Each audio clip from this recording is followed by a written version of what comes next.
এই বইটা পড়ে আমি 4-5 জায়গায় কেঁদেছি আর কি। মানে একটা মানুষ এত স্যাক্রিফাইজিং হতে পারে, এখানে বঙ্গবন্ধু 55 সন পর্যন্ত ওনার বর্ণনা দিয়েছেন। এই বই পড়লে মানুষের হতবাক, বিস্মিত, মানে অকল্পনীয় একটা রিয়ালাইজেশন সামনে যাওয়া ছাড়া উপায় নাই। একটা নেতা, এত বড় একটা নেতা বাংলাদেশে জন্ম নিয়েছিল।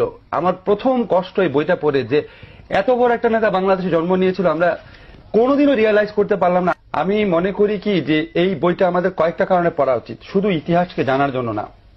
একটা হচ্ছে এই দেশের মাটিতে কত বড় নেতা জন্ম হয়েছিল রিয়ালাইজ করার জন্য। সেকেন্ড হচ্ছে বঙ্গবন্ধুকে, এই অনুসন্ধান আমার থাকবে। আমি আজকে শ্রোতাদের কাছে কমিট করে গেলাম যে এত বড় একটা গণতান্ত্রিক নেতা, এত বড় একটা স্যাক্রিফাইজিং নেতা, এত বড় একজন মানে ভালোবাসাপূর্ণ মানুষ কেন স্বাধীনতার পর বাকশাল কায়েম করেছিল, কি করেছিলাম আমরা ওনার সাথে। আমরা মানে ওই সময়ের আওয়ামী লীগের লোকজন, ওই সময় জাসদের লোকজন, ওই সময় স্বাধীনতা বিরোধীরা মিলে দেশে কি পরিস্থিতি সৃষ্টি করেছিল, এবং ওই সময় আন্তর্জাতিক ষড়যন্ত্র।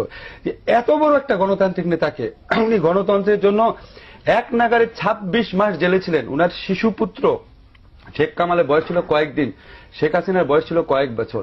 আমিও তো বাবা হয়েছি, আমি আজকে ফিল করি এরকম বয়সী সন্তানকে রেখে উনি বছরের পর বছর জেলে থেকেছেন। এত বড় একটা মানুষ কেন বাকশাল করেছিলেন, কি আমরা তৈরি করেছিলাম, সেটা আমার